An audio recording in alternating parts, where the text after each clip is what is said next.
Tras pronunciarse en contra del fallo emitido por los magistrados del Poder Judicial que ordenaron arresto domiciliario para Margot Liendo y Osman Morote, el presidente Martín Vizcarra advirtió que los terroristas estarán bajo control estricto de la Policía Nacional en sus viviendas de Santa Anita y Chaclacayo. De otro lado, el Congreso declaró como defensores calificados de la democracia a los mineros que cavaron el túnel que permitió a los comandos Chavín de Huántar ingresar a la residencia del embajador de Japón en abril de 1997 para liberar a los rehenes del MRTA.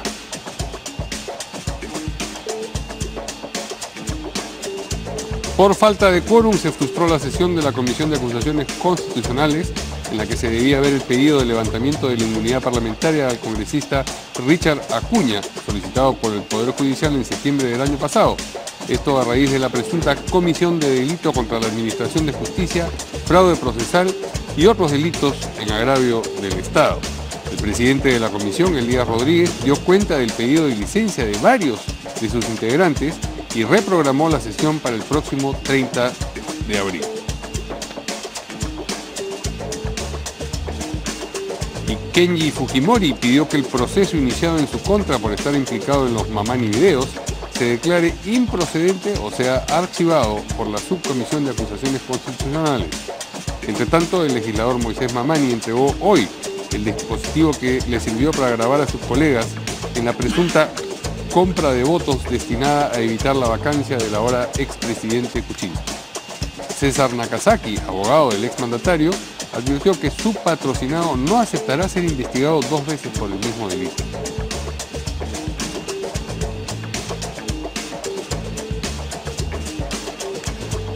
Y Miguel Díaz-Canel, quien hasta ahora se desempeñaba como primer vicepresidente de Cuba, fue elegido presidente por la Asamblea Nacional de la isla en reemplazo del general Raúl Castro, quien se retira del poder tras 12 años.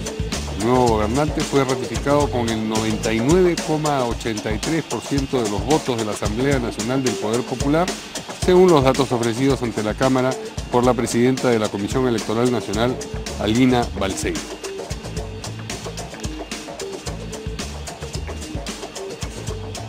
Ya sabe usted que para estar al día con la información nacional e internacional, lo que tiene que hacer es seguirnos en nuestra página web www.canaln.pe.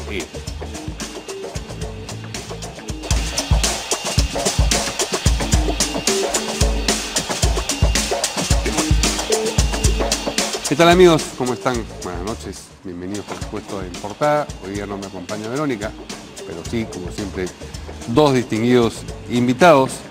De un lado, Dietl Columbus, a quien generalmente presentamos como analista político, pero dentro de poco quizás va a ser un analizado político, más que de eso vamos a conversar brevemente ahora. Y Alfredo Ferrero, que ha sido ministro de Comercio. Así es. Es decir, objeto de análisis en su momento ya también. Me tocó. Y no está dicho que no vuelva a tocar.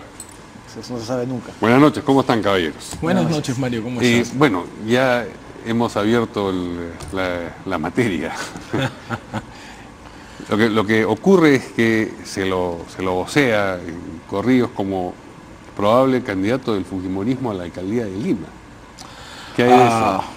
A ver, no, creo que alguna vez que participé en otro panel con Alfredo se le preguntó algo similar respecto a una posible postulación o designación como primer ministro. ¿Te vas a copiar la respuesta? No, yo te la diría pues que por el momento, como dice esa canción de los 90, son rumores. ¿No está en tu agenda? No es que no estén en la agenda, y hablar de agenda en política como que trae malos recuerdos. Claro. No, pero en todo caso lo que yo te diría, Mario, es que en su momento, si se diera la invitación, tendría que primero conversarlo con mi esposa, ¿no? ¿Nunca han conversado el tema? Sí, pero una cosa es una especulación y otra cosa es sobre un tema en concreto, ¿no? Ahora, no he tenido que me sentiría, y lo he dicho en alguna oportunidad, súper halagado que se piense en mí, ¿no? Experiencia política práctica mucha no tengo, pero bueno... ¿Y te identificas con el fujimorismo como para con fuerza popular? Con fuerza popular como sí, para representar sus colores en una contienda política? Sí, porque esta elección, mira, en todo caso es una elección más vecinal que un tema políticos, ¿no? Pero mira, ¿cuánto será? Pues como 16 años de experiencia de gestor local, ¿no?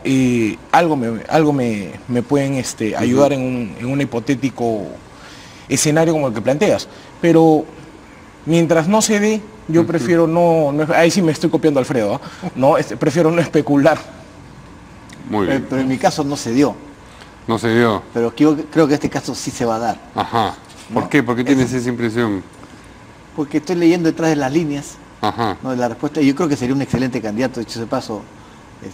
Bueno, pues está mucho mejor que diga, me sentiría muy honrado que decir no, de ninguna manera, no, y tampoco puede, después termina claro, abrazando el cargo de la postulación como otros razón, políticos. Tiene ¿no? razón en un tema, ¿no?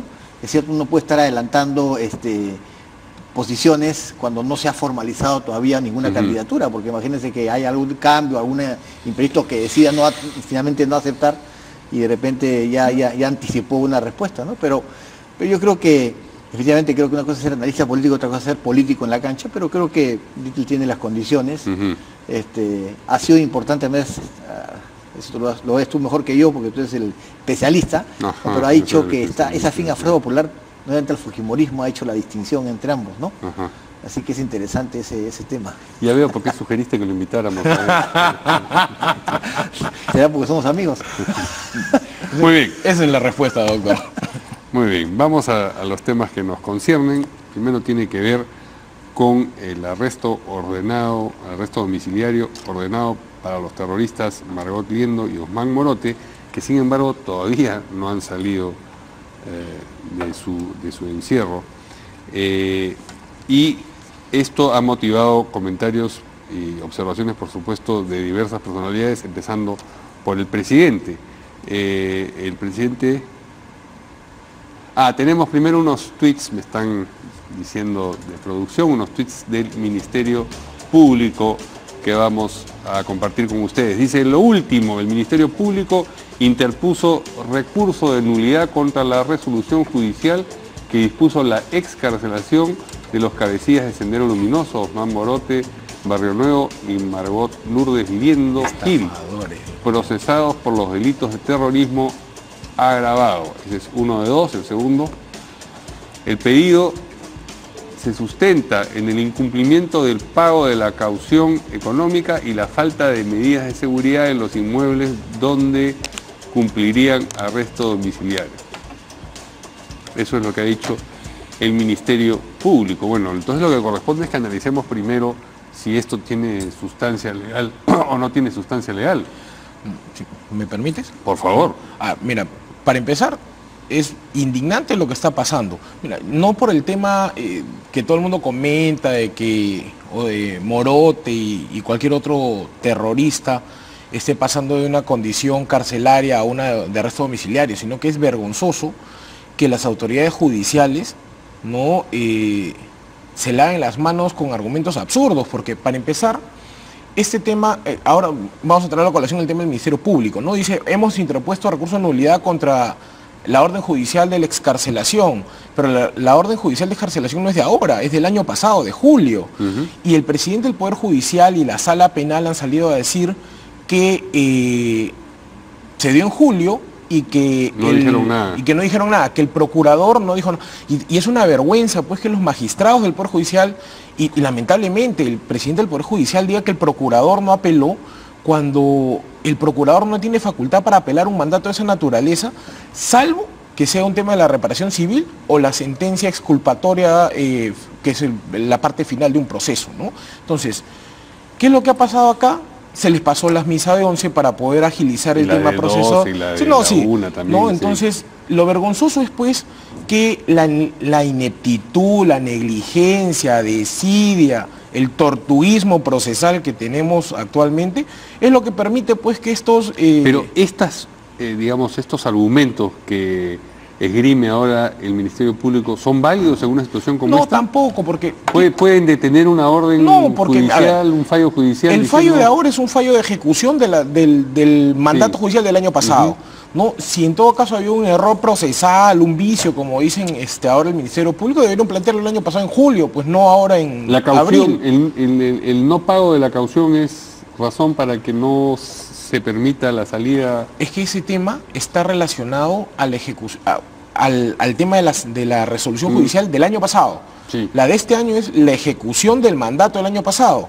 No, tú no puedes impugnar la resolución que está ordenando el mandato de una resolución anterior que en su momento no dijiste nada. O sea, para mí, en todo caso, este pronunciamiento del Ministerio Público es un tema básicamente mediático, ¿no? Como para decir, estoy haciendo algo y por mi culpa los terroristas no están saliendo pues libres a su casa. Y si eso le sumas pues que el ministro del Interior ha dicho en la mañana que lamentablemente no hay las condiciones policiales para poder custodiar a estos terroristas. Bueno, de eso se hace eco, ¿no? Lo que ha dicho el Ministerio pero Público, me parece ¿no? perfecto. Y ojalá que las condiciones del Ministerio del Interior no se den, pues, porque si no se dan, eso va a implicar que el INPE no va a poder liberar a estos terroristas o en todo caso mandarlos a su casa, porque una de las condiciones para darles el arresto domiciliario es de que la policía, en este caso el Ministerio del Interior, pueda garantizar pues ciertas condiciones mínimas de seguridad. Si no las hay, no podríamos mandarlos como sociedad a su casa, porque quién quita que mañana más tarde caben en un túnel y se van. No, yo coincido con Dieter en este tema y además manifiesto mi preocupación porque, claro, uno cuenta el atentado del Tarata año 92, no han pasado 25 años, ¿no es cierto? Sin embargo, ya vemos terroristas empiezan a salir, cierto que hay una disposición en algún gobierno con Toledo García Sayán que, digamos, aligeró el tema de los terroristas, según se entiende, y además el tema ahora es, una vez que salen, ¿qué hacen los terroristas? Los que han salido están siendo vigilados, sabemos en qué actividades están, porque leemos en los periódicos noticias de cuando en vez, y eso digo de cuando en vez, cuando nos acordamos que van a salir algunos, de que están organizándose a nivel de organizaciones con otros nombres, ¿no es cierto? Y que empiezan a adoctrinar a jóvenes que por supuesto no conocieron el terrorismo, ¿no es cierto? Y que tienen un interés de participar en la vida política, ¿no? El problema es que como un movimiento que no cree en la vida política, que no cree en la democracia, que no cree en las elecciones, se va a limpiar la ropa para participar en una elección y ganar una elección. O sea, es contradictorio. Si tú crees en la lucha armada, que es lo que cree en Sendero, lo que ha creído el MRTA, pretender ir a la vida política es encarnarse un sistema que ellos mismos no creen. Es un contrasentido, es un disfraz. Es un disfraz. Y eso es lo que la población tiene que entender. Se están disfrazando para poder participar en actividades políticas en las que ellos no creen. Y no han creído nunca. No existe un solo movimiento terrorista que yo recuerde, y tal vez me puedan corregir si me equivoco, que haya tenido éxito siendo terrorista sanguinario, como ha sido Tendero y como ha sido RTA, y haya ganado una elección. Es más, hace poco en Colombia hubo un candidato que tuvo que retirarse de las FARC. Claro. ¿Por qué?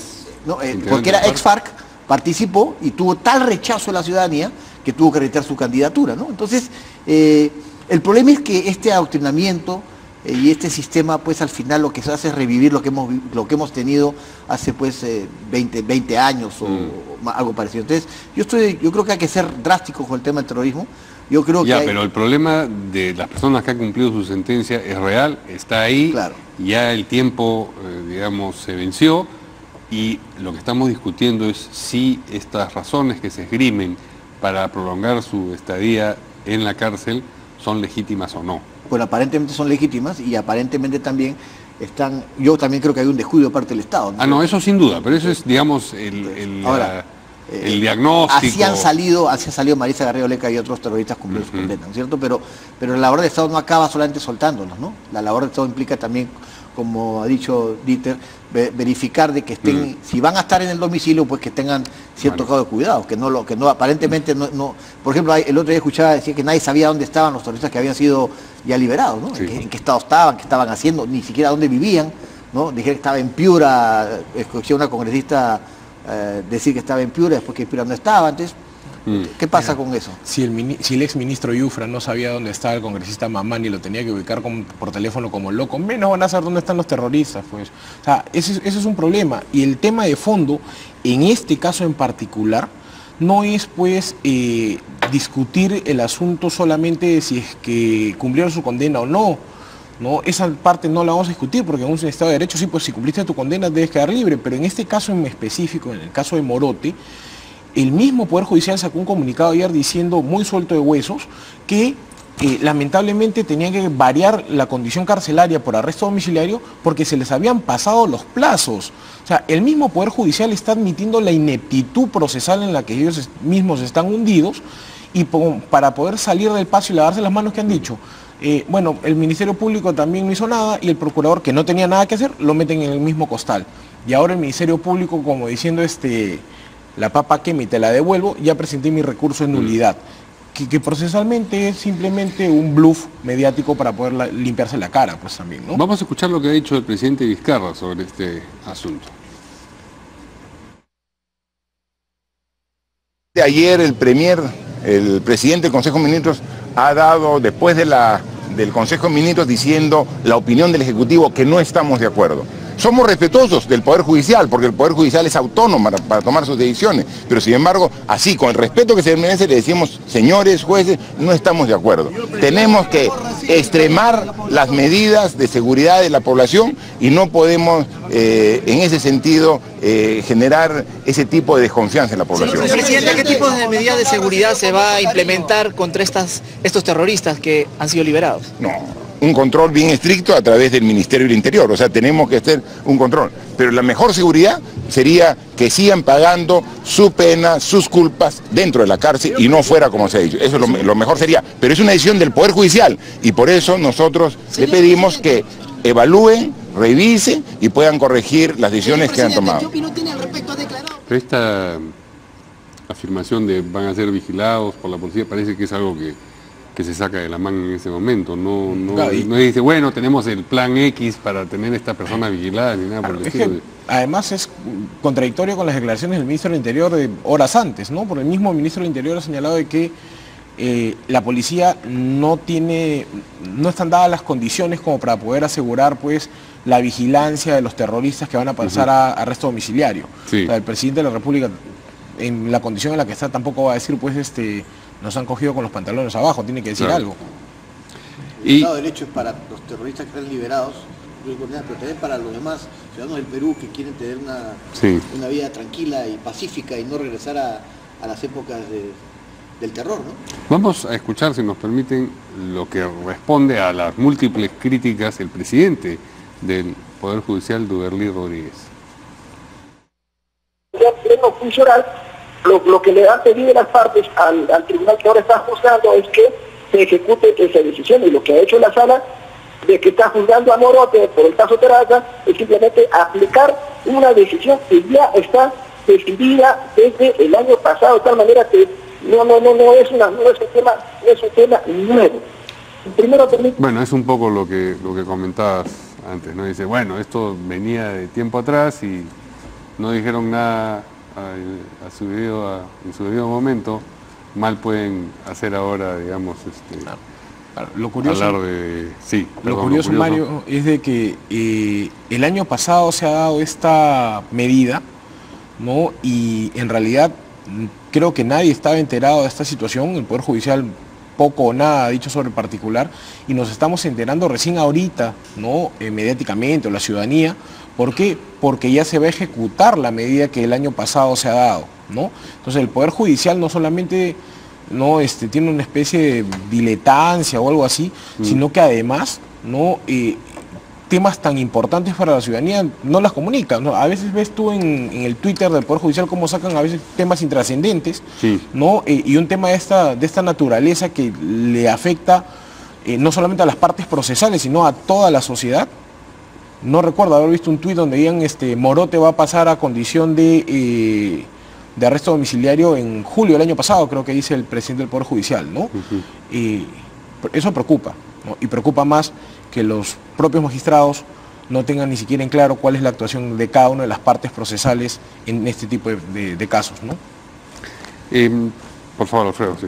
No, yo coincido, creo que en este tema hay que tener cuidado con el manejo que se tiene más allá del Estado de Derecho de los terroristas que salen libres, y creo que no hay, por lo menos no se ha demostrado que haya ningún manejo, que no haya ningún control, ni ninguna, incluso creo más bien que ellos no tienen vigilados a los terroristas, y además lo grave del tema es que no se ha escuchado a ninguno de los que ha salido, a ninguno, de los que ha salido a hacer un mea culpa diciendo... No, pero sí, ayer me parece que no era Crespo, sino el otro Fajardo, es el otro abogado de los senderistas, que dice, cuando le dan el no ha pedido perdón, dice, el perdón es una cuestión de curas, es un asunto de curas, dice, ¿no? Como, bueno, no nos toca a nosotros. Y después hablan de la reconciliación, claro, sin embargo, que pertenece al mismo universo semántico. No se por lo menos, ¿no? A los curas porque no creen en la religión tampoco. No, pero lo que está diciendo es una claro, cosa que no nos compete. Es que el perdón no es frente a la religión, frente a eso, el perdón frente al resto de peruanos, frente a las víctimas del terrorismo,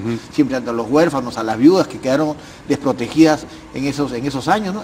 El perdón no es a Dios, necesariamente, el perdón es frente a tu contraparte humana, ¿no? Entonces, y para eso no es un tema de religión, es un tema de un acto de contrición, de una reflexión que aparentemente ninguno, no he escuchado a un solo terrorista que haya salido decir, disculpen, me equivoqué, esta no era la fórmula, matamos gente inocente, hemos reflexionado durante los años que he estado en prisión, hemos cambiado nuestra forma de pensar, ni uno. Entonces, estamos hablando de la misma gente, solamente que algunos 15 años después, 20 años después, salidos de prisión, ¿no? Con las mismas fórmulas, solamente con las mismas ideas, y viendo cómo se reenganchan en sus actividades, seguramente. Vamos a escuchar en un momento lo que ha dicho el ministro del Interior sobre el resguardo policial, pero primero vamos a compartir con ustedes una foto que ha circulado profusamente hoy día. Es una foto de Duberlí Rodríguez cuando era diputado. Ustedes saben que él fue diputado en los 80s de la izquierda, y es una foto en la que aparece con otros, con Yehude Simón y otros congresistas del momento. Está Rolando Breña también ahí, que se lo puede reconocer. El que está con el círculo rojo ahí a la derecha es Duberlí Rodríguez, y el barbón a su costado es Yehude Simón. Están pidiendo presos políticos libertad. Y entonces, claro, le preguntan, ¿y quiénes eran los presos políticos de los gobiernos? Eso debe haber sido el gobierno de García, calculo yo, había presos políticos. La manera como él ha explicado, y lo vamos a escuchar en un momento, es que se refería a aquellas personas que habían sido apresadas injustamente, atribuyéndoles condición de senderistas o de terroristas, y que en realidad eran militantes de la Izquierda Unida o de la izquierda en general. Vamos a escuchar la incómoda explicación que dio el presidente del Poder Judicial al respecto. ¿Dónde está tomada la foto? Es en el hemiciclo de la Cámara de Diputados del Parlamento Nacional, porque en aquel momento yo era miembro de la bancada de Izquierda Unida. En aquel momento habían cientos de presos de Izquierda Unida que nada tenían que ver con el terrorismo, porque la Izquierda Unida siempre ha tenido una posición firme contra el terrorismo cuando yo estaba en esa bancada. De tal manera que esa foto refleja una suerte de pedido y reclamo que se dé libertad a los presos falsamente acusados de terrorismo. Acuérdense, Augusto, que no todos los procesados por terrorismo son terroristas. Entonces lo que se planteó en aquel momento es libertad para los presos de Izquierda Unida. Nada tiene que ver con el terrorismo, y para mayor argumentación... Bueno, habría que ver caso a caso, pero el hecho de que una persona sea inculpada equivocadamente de determinado delito no quiere decir que sea un preso político, ¿no? Porque se lo puede inculpar equivocadamente de algún delito distinto, y no es un preso político. Lo que está presumiendo esta condición es que se los inculpaba de manera equivocada o sin justificación, deliberadamente, por su extracción política. Eso es lo que está dejando implícito, ¿no? Pero, Mario... Habría que demostrar también eso. Claro. Y el día de hoy ese mismo argumento va a usar Fajardo y el otro abogado de Sendero, ¿no? Que los no terroristas... Claro, que no eran terroristas, sino que son también presos políticos, ¿no?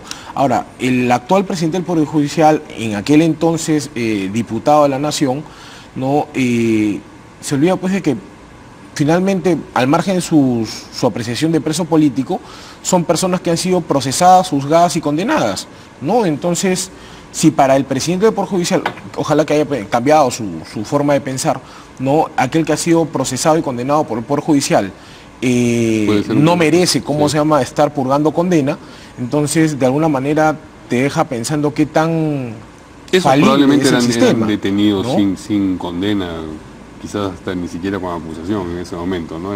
Podría ser, como que podría que no. ¿Qué crees tú? Sí, yo coincido con Dieter. Creo que aquí el tema es que cómo defines tú que es un preso político, ¿no? Y para los terroristas son presos políticos, ¿no? No todo político que está preso es un preso político. Claro, entonces es fácil bajo el ropaje del preso político, claro, decir que son presos políticos, porque en su forma de ver la política, la lucha armada también era una lucha política, y eran presos políticos, pero las fórmulas que utilizaban no son pues de la democracia, son las fórmulas justamente contrarias a este sistema. Y además, por lo tanto, que hay mucho análisis por medio, uno empieza a analizar las declaraciones de Luis Rodríguez, pero ese tema de que la izquierda zanjó con el terrorismo de esa época tampoco me queda muy claro a mí dónde está el zanjamiento y cómo se zanjó ese tema, porque... Se produjo, digamos, a lo largo del tiempo. Primero fue tibio y después, cuando sufrieron bajas también... Bueno, pero fue cuando había una lucha interna entre el terrorismo y la izquierda también por un espacio, digamos, electoral, donde se juntaban en ciertos momentos, pero cuando empezó el terrorismo yo no recuerdo haber visto ninguna crítica a Izquierda Unida frente a los atentados de Sendero Luminoso y a los primeros eventos, ¿no? Más bien, de repente eran hasta, digamos, hasta amigos, entre comillas, ¿no? Entonces, yo no quiero entrar a ese tema porque vamos a entrar en un tema muy político, pero los que hemos vivido esa época recordamos que no fue justamente la izquierda quien se encargó de distinguirse claramente respecto del terrorismo, ¿no? Bien, vamos a escuchar brevemente lo que ha dicho el ministro del Interior sobre la decisión de que, a como dé lugar, la policía, a pesar de la falta de recursos, va a resguardar a los terroristas que salgan, si es que salen. Y por otro lado, vamos a escuchar declaraciones de Alfredo Crespo, que es abogado no solamente de estos terroristas, sino también del resto de la cúpula senderista que está tras las rejas. Vamos a escuchar esos dos bytes. La División de Seguridad Penales de la Policía Nacional del Perú, a solicitud de la autoridad judicial, mediante informes técnicos de la Oficina de Arrestos Domiciliarios, que han hecho llegar a la autoridad, a la primera autoridad que emitió la primera disposición del cambio de modalidad, señalan que no están dadas las condiciones mínimas de seguridad para cumplir el arresto domiciliario. Esta ha emitido una disposición bajo responsabilidad de la Policía Nacional, que se ve obligada a cumplir con lo dispuesto en lo dictaminado por el colegiado A de la Sala Penal Nacional. Gracias. La policía está incumpliendo el mandato del Poder Judicial.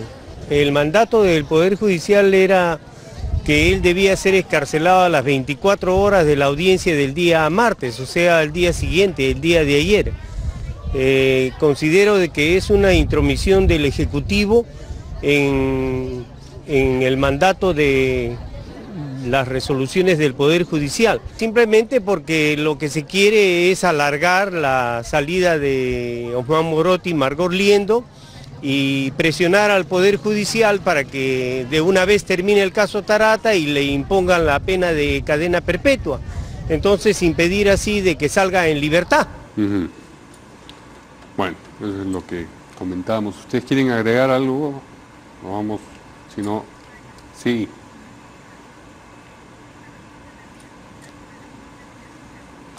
Tenemos otro asunto relacionado con el Poder Judicial, pero es una resolución relativa a Jaime Yoshiyama. Vamos a conocer de qué se trata.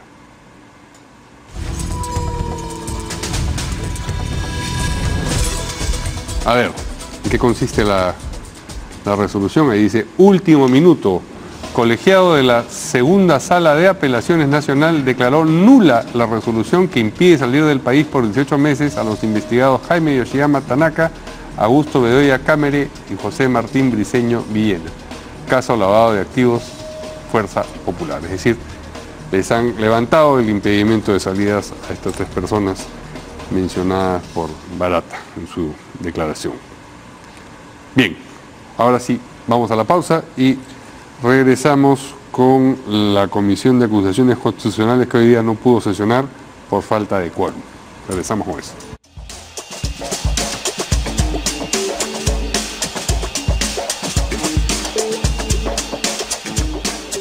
Muy bien, tenemos que corregir un poco lo que acabamos de decir a propósito de la comisión que no sesionó. En efecto no sesionó, pero no es la Comisión de Acusaciones Constitucionales, sino nos hizo notar acá Dieter Columbus, que es una comisión especial a la que se le llama Comisión de Levantamiento de Inmunidad Parlamentaria o del Parlamento. Bueno, pues esta comisión, que hoy día tenía una sesión para revisar el pedido de levantamiento precisamente de la inmunidad parlamentaria del congresista Richard Acuña, de Alianza por el Progreso,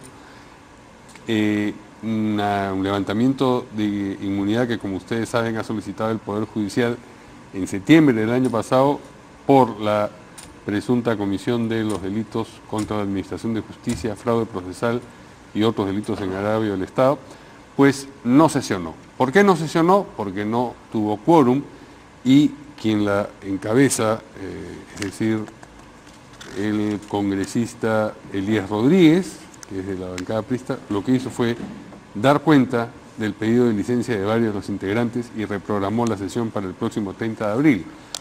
Llama la atención que esto no fuese comunicado a tiempo, ¿no? Y que esperen hasta el momento en que se debe producir la sesión y dicen, por si acaso se han ido de vacaciones fulano, mengano y sultanita, ¿no? Vamos a escuchar a Elías Rodríguez. En este momento nos ha llegado las licencias que puedo dar cuenta de Tubino Arias Schreiber, de Octavio Salazar Miranda y Nelly Cuadros. En consecuencia, necesitando 7 miembros para poder llevar adelante esta sesión, materialmente es imposible realizarla. Y por ya dejar algo claro establecido, y tomando en cuenta la opinión de Humberto y quien les habla, vamos a reprogramar la reunión y voy a poner fecha lunes 30 de abril, dado cuenta que la siguiente semana es semana de representación parlamentaria. Entonces, lunes 30 de abril tenemos...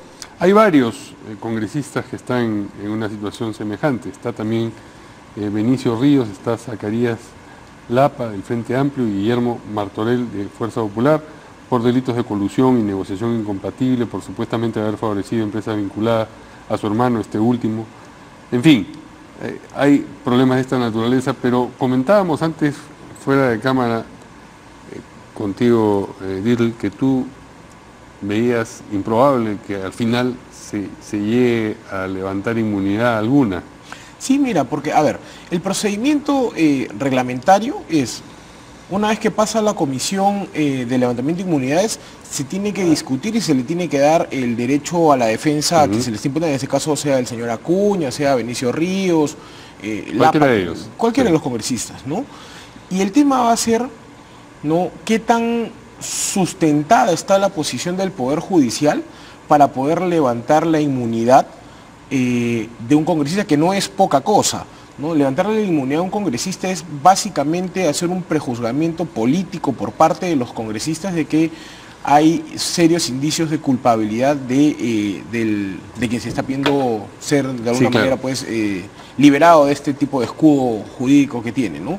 Y la verdad, por la debilidad de los argumentos que voy leyendo en los medios y por ahí que uno que otro procesado que se está defendiendo, la verdad que no me sorprendería que una acusación o un dictamen, ¿no?, como quieras verlo, de primera instancia el Poder Judicial no tenga la sustancia suficiente como para que genere una convicción en los congresistas, ¿no? Ello al margen de que por ahí podría ser pues de que alguno no quiera pues chocar tampoco con el señor Acuña, pero que ese es otro tema, ¿no?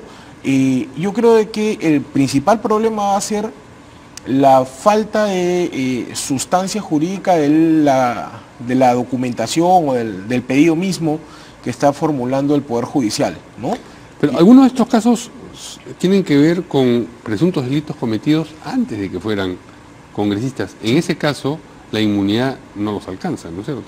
No, el parlamentario tiene inmunidad desde que es elegido. O sea, si tú lo quieres procesar, así sea por un delito previo, tienes que levantarle la inmunidad parlamentaria. Ajá. Yo pensaba que la inmunidad solamente servía para, digamos, determinado tipo de delito, o había determinado tipo de delito para el que no servía, la que no servía, Claro, eso es en el caso del presidente, porque te dicen, ¿no? Que el presidente es inmune, salvo por traición a la patria, sí, claro, evitar las elecciones, y 2 más creo, ¿no? El congresista es inmune en absoluto. Se le tiene que levantar primero Para todo, un caso de asesinato en primer grado también se le tiene que levantar la inmunidad. Tiene que levantarse la inmunidad para ser procesado, porque el día de hoy tiene la condición de parlamentario, ¿no? Entonces no es que... Pero yo tenía que la inmunidad es para proteger el ejercicio que hace en ese momento, las cosas que dice, la vigilancia que hace de los otros poderes, pero no es una inmunidad referida a las cosas que podría haber cometido cuando era un ciudadano común y corriente y no tenía nada. Yo lo entiendo de forma distinta, porque además el reglamento del Congreso... No, tú eres el abogado. Sí, pero pueden haber, Alfredo también, tiene por ahí que tiene una interpretación distinta. Pero vamos a preguntar. El reglamento interno o el reglamento del Congreso no tiene, vamos a llamarlo así, y podría precisarse en todo caso, esas disquisiciones a detalle como las que estamos conversando ahorita. ¿No? Te dice que un congresista no puede ser procesado y para hacerlo tendría que levantarse la inmunidad parlamentaria, ¿no? ¿Qué dice Alfredo? Sí, el tema acá, con el tema de los congresistas que están, digamos, discutidos con temas que los involucran en este tipo de procedimientos, tiene que ver con 2 cosas. En primer lugar, que el expediente jurídico esté bien sustentado, ¿no? Indudablemente sustentado, para que no haya ninguna excusa para que el Congreso decida el levantamiento de la inmunidad, porque no es un tema cómodo para el Congreso. No, claro. Entonces, es congresistas quitando la inmunidad a otros congresistas, y por más que sean rivales políticos, ese es un tema que a los congresistas no les gusta mucho, ¿no? Si hoy le quito este privilegio a él, pasado mañana me lo pueden quitar a mí. Le toca a mí, o le toca a alguien que está cercano a mí, o le toca a alguien de mi partido, ¿no? Entonces, seamos claros, primero que no es un tema cómodo para el congresista, ¿no? También es como que están discutiendo últimamente que la ley que aprobó la Contraloría, con el apoyo del Congreso, a quienes saca del control de la ecuación, Contraloría, es al Congreso, ¿no? Claro. Entonces, todos menos el Congreso, ¿no? Este caso también es otro caso incómodo, siendo un caso diferente, también incómodo. Por lo tanto, para que se pueda levantar la inmunidad de un congresista, tendrá que estar, pues, Mario, muy bien sustentado para que sea tan indudable la situación que amerite eso. Tampoco. Ahora, la sustentación no puede tener lugar si la comisión no sesiona. Claro.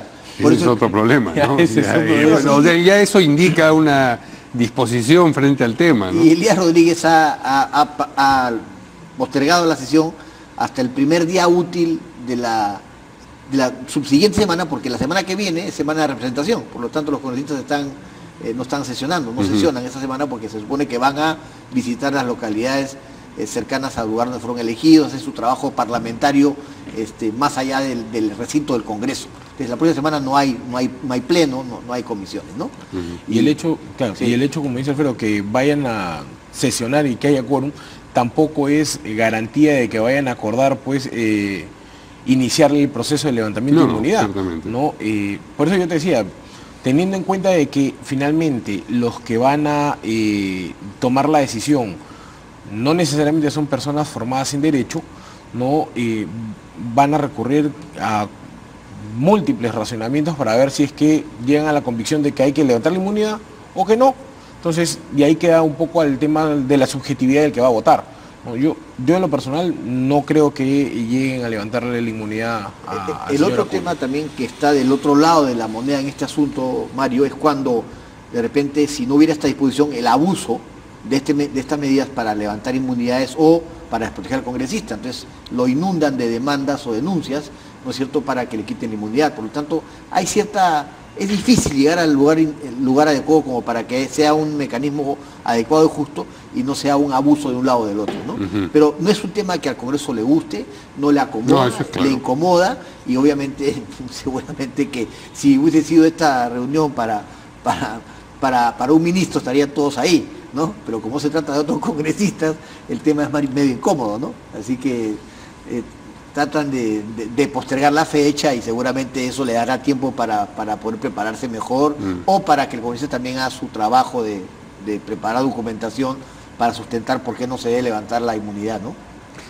Bien, vamos ahora a una pausa y regresamos para hablar de otros congresistas con otros problemas. Kenji Fujimori y lo que ha pedido acerca del proceso que le han iniciado por estar implicado en los llamados Mamani Videos.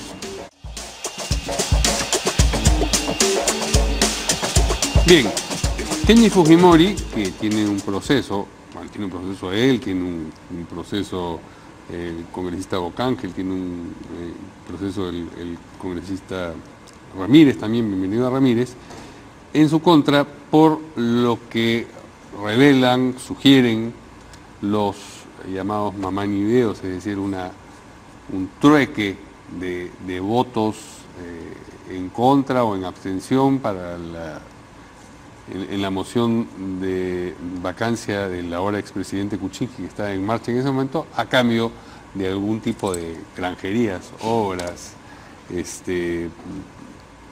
concesión del presupuesto para las regiones en donde estos congresistas, de las que estos congresistas eran representantes. Pues bueno, Kenji ha pedido que se declare improcedente, o sea, archivado este proceso en su contra, ahora sí en la Subcomisión de Acusaciones Constitucionales, porque, digamos, tiene observaciones acerca de la naturaleza de las pruebas, de las grabaciones.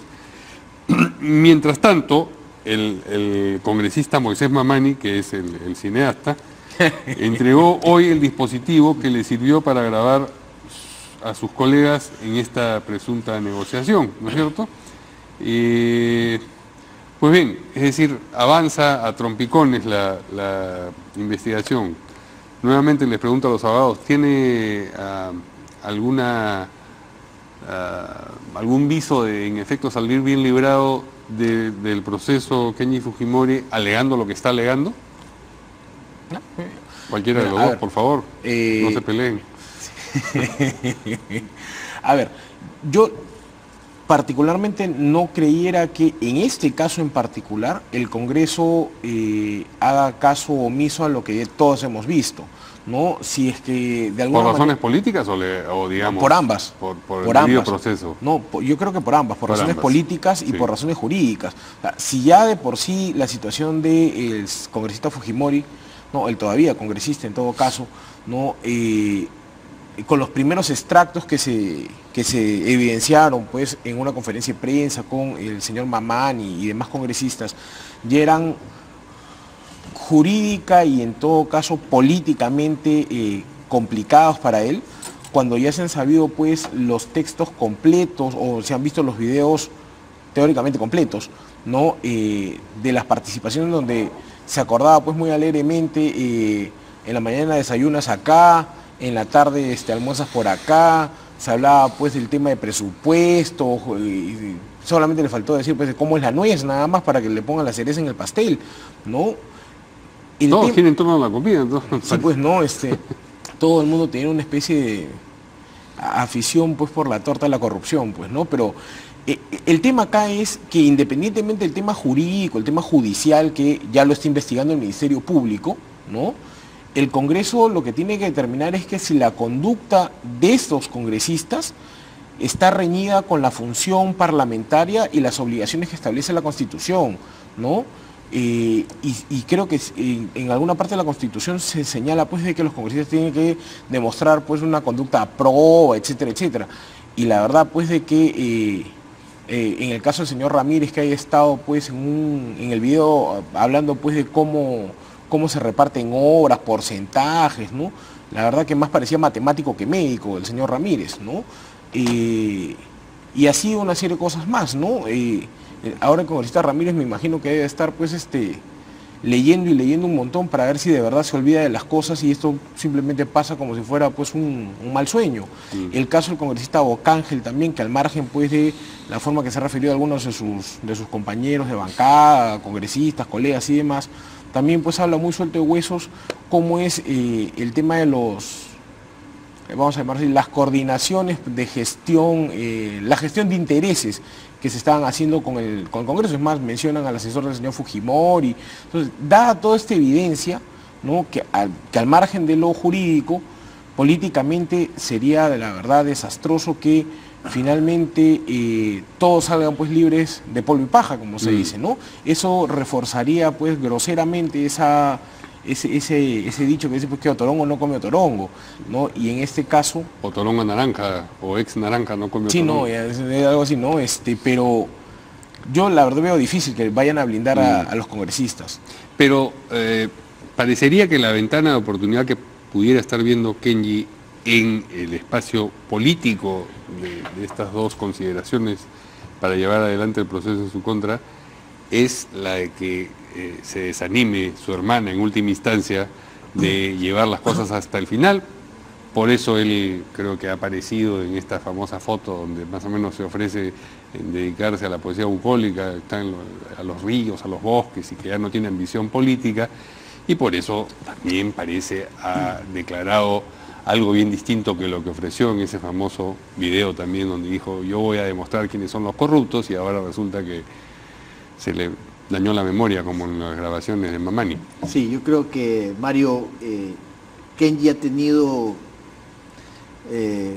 errores graves en su accionar último, por lo menos para juzgar a partir de la situación de vacancia de Pedro Pablo, ¿no? Del expresidente.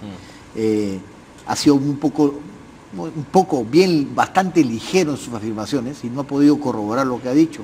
No solamente eso, sino que imputó a Úrsula Letón, a Alcorta y a Galarreta con una serie de argumentos diciendo que habían recibido prebendas de Odebrecht y después no pudo demostrar nada y después dijo que no tenía ninguna prueba de nada. Que terminaba, ¿no?, la frase... pero ya ensució a Lourdes Alcorta, que es una cosita decente, sí.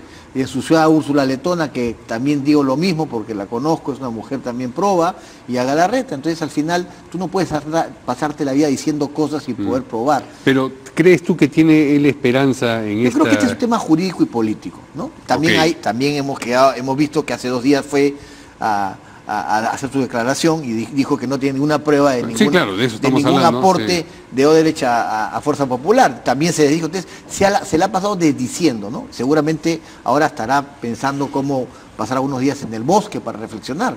De repente eso lo ayuda a entender un poco por qué ha hecho este tema. Pero por otro lado, donde yo veo que puede haber alguna defensa de Kenji dentro del contexto complicado en el que está, ¿no es cierto? Porque Kenji venía bien en el tema de sus posiciones con su padre, había gente que lo seguía, había gente que le creía, había gente que pensaba que le disputaba el liderazgo a la hermana. La aprobación ni de Kenji ni de Keiko es bueno en las encuestas, no. Los dos les va mal. O sea, es el fujimorismo. Han caído severamente los 60% dos, del fujimorismo lo tiene Keiko y Kenji tiene el 40%, porque son 20 y 16, es el 36% más o menos de aprobación, juntos, separados creo que es 20 y 16, o algo así. Pero ¿dónde está la única defensa de Kenji, creo yo, en este tema? Más allá del tema político y jurídico que tiene que verse. Es también la falsa credibilidad en las palabras de Mamani, ¿no? Mamani ha venido diciendo una serie de cosas, ¿no es cierto? Ha presentado unos audios partidos, después completos, y ha hecho afirmaciones también respecto del expresidente, diciendo que ha dicho tal y cual cosa. Sin embargo, no ha sido capaz de presentar nada más. Por lo tanto, la palabra de Mamani también queda desvirtuada. O sea, queda un poco maltrecha, ¿no? Sí. Dice que ha mandado los audios sin tocar, pero ha mandado un DVD. Ya, si tú mandas un DVD, ves que copias y que no copias. Entonces, tampoco queda bien Mamani en su escenario político y eso determinaría que podría haber alguna información que no ha quedado bien expuesta en las grabaciones o en las filmaciones, ¿no? Este es un escenario complicado para ambos, ¿no es cierto? Y yo creo que más complicado que para todos los partidos, para el fujimorismo, porque de alguna forma Mamani es Fuerza Popular y Kenji también es Fuerza Popular, aunque tengan hoy día posiciones diferentes, ¿no? Así que vamos a ver qué sucede. Yo creo que Mamani también debería ser investigado, porque este tema de grabar conversaciones y este tema de hacer afirmaciones y no poder probarlas, también genera en la población y en el mundo político pues dudas respecto de la seriedad de Mamani y de cuáles sean sus reales intenciones, ¿no? Dudas. Bueno, dudas por decir dudas, pues, ¿no? Uno tiene que dudar todo hasta que no se quede aprobado. Pero yo sí discrepo en algo con Alfredo, ¿no? Que yo creo que los más complicados acá, al margen de lo golpeado que ya está el Congreso y todo eso hemos visto las encuestas, ¿no? Es, por ejemplo, Kuczynski, que si bien es cierto no nos debería llamar la atención ahora porque ya no es presidente de la República, pero también él, ¿no? Porque finalmente todo este tinglado que se armó era en función a mantenerlo en el puesto, ¿no? Mamani sí ciertamente algunos dicen que se debería investigar, que sí lo investigue, pero así como a Mamani hay que saber también o investigar a Yufra, ¿no? Porque a Yufra nos hemos enfocado ya bastante pues en Mamani, y que está bien que se le investigue, pero también hay que investigar a Yufra, ¿no? Y hay que investigar a los funcionarios que estuvieron en el entorno del ministro para ver si realmente hubieron estas prebendas, pues, ¿no? Porque hay que ser justos también, no hay que decir solamente hay que investigar a Yufra, ¿no? Porque Yufra ha sido el ministro, pero para poder articular todas las irregularidades que en estos videos se han denunciado, que se han dado a conocer mediáticamente, ¿no? Hay todo un aparato administrativo detrás de este ministro, ¿no? Entonces, el tema no solamente es enfocarnos pues que si el señor Mamani pues es un aficionado pues al Spielbergismo, una cosa así, ¿no? O quería ser el Superagente 86, sino que también todos los temas de corrupción que estos videos, o de posible corrupción que estos videos no han evidenciado. Y lamentablemente los dos actores principales son el señor Yufra y bueno, y en el caso de Kuczynski, que ese es algo así como que el video perdido que si se encontrará un día. No, si es que existe, también dicho sea de paso. Ese es el tema, ¿no? Si amenazas a un presidente, que era presidente en ese momento, con un video que nunca sacas, ya se fue el presidente y tampoco lo sacas. Y dice que está dañada, que está dañado el... Claro, o no existe, claro, y está dañado justo ese video, justo el del presidente. Entonces, o sea, no es muy creíble, ¿no? Entonces, o no tenías el video, o el video no dice lo que tú dices que dijo, ¿no es cierto? Porque ya salió el presidente a decir, oye, yo hablé de Puno, pero yo no hablé de comprar los votos de Mamani, entonces también queda la duda. Entonces, también, o sea, pero Pablo ya está en su casa, no puede salir para 18 meses, ya está fuera del ámbito político y seguramente nunca más regresará. ¿No es cierto? Yufra seguramente estará arreglando sus temas con su familia y sus temas porque también ha salido golpeado este tema. Pero el que sí lo tenemos en el Congreso todavía, ¿no es cierto? Y va a seguir siendo congresista, es a Mamani. Por lo tanto, más allá de los procesos que haya que seguir, judiciales o legales frente a los que corresponda, ¿no es cierto? Yo tengo un congresista que ha filmado, que ha sido parte de reuniones, ¿no es cierto?, que ha hecho afirmaciones incluso algunas comprometedoras para él y que hoy día afirmó que tenía un video que no tiene, que entregó una información que tampoco está clara, ha entregado el reloj y ha entregado videos que se le dañaron, entonces eso no queda claro para nadie. Entonces yo creo que Fuerza Popular también debería interesarle zanjar con este tipo de situaciones, porque no queda muy bien parado esa situación con un congresista que no logra sostener lo que afirma. Pero en todo caso, ese problema es focalizado respecto al congresista. Sí, claro. ¿No? Pero lo que sí evidencia pues los videos es toda la cochambre, ¿cómo se llama?, que estaba en torno a la vacancia, que no fue vacancia y terminó en renuncia. Sí, claro. Y si el expresidente Kuczynski renunció, es porque algo en la conciencia le decía de que algo indebido tiene que haber dicho y esa, vamos a llamarlo así, esa amenaza del video, ¿no? Finalmente, también era una cuestión de votos, ya estaba anunciado que... Sí, yo creo, Dieter, que en el caso del expresidente Kuczynski, él iba a renunciar con ese video de Mamani porque ya estaba tan desgastada la situación y ya había perdido todos los votos que podría lograr para evitar la vacancia y tuvo que renunciar. Con el video de Mamani de él. Sí, si el video igual renunciaba. O sea, él no renuncia porque venía el video, sino él renuncia porque ya estaba el tema tan desgastado y tan... No, ya la evidencia se sabía que cuando salen los videos, no ese, sino los otros, todos los otros, hay una porción importantísima ese video de Mamani los votos ya no era sustantivo, por ejemplo, de la renuncia de Pedro Pablo. Ya no necesitabas el video para que renuncie, te decir que renunció sin video. Pero lo que lo que queda es la afirmación de un congresista que dice que tiene un video que después nunca aparece, ¿no es cierto? Y entonces ese es un tema también serio. Pero yo creo que... Para efectos del tema de corrupción, si dijo que tenía un video, no tenía, creo que eso... Bueno, pero acuérdate que dijo que no lo sigue la Fiscalía y también ha salido una serie de acusaciones contra Mamani por sus actividades en Puno. Pero ese es otro asunto. Pero ese es otro asunto que lo investiguen. Por supuesto. Entonces, y si determinan pues que o lo sancionan, lo terminan sentenciando, irá pues a la comisión de levantamiento de inmunidad parlamentaria. Que no sesiona. Y que no sesiona por parte y seguir el proceso.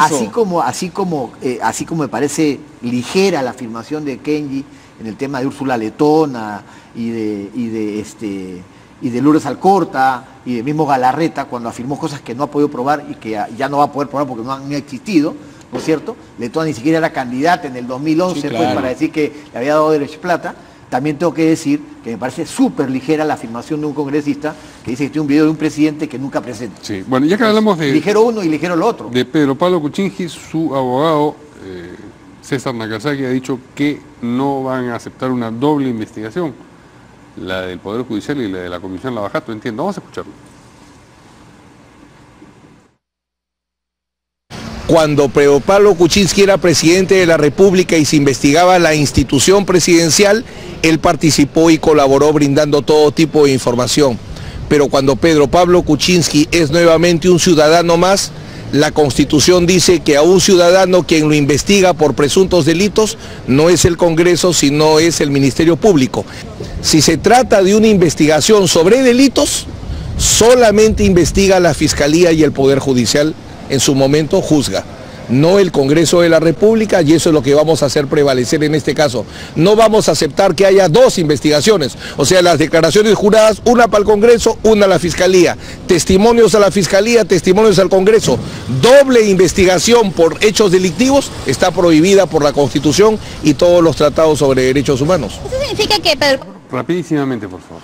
A ver, en el caso del que dice el doctor Nakazaki, o sea, sí hay un principio que te dice que no te pueden investigar dos veces, pero bajo la lógica que en la primera te absolvieron y en la segunda... que en la misma instancia que te claro, investiga. pero en esta ocasión estamos hablando de dos investigaciones en paralelo bajo dos marcos distintos. Uno es el penal y la otra es el tema de las infracciones constitucionales que puede haber cometido el señor Kuczynski siendo ministro, siendo presidente, y el Congreso no juzga tampoco, porque finalmente la conclusión del Congreso termina en un informe y se la traslada al Ministerio Público. Entonces, esa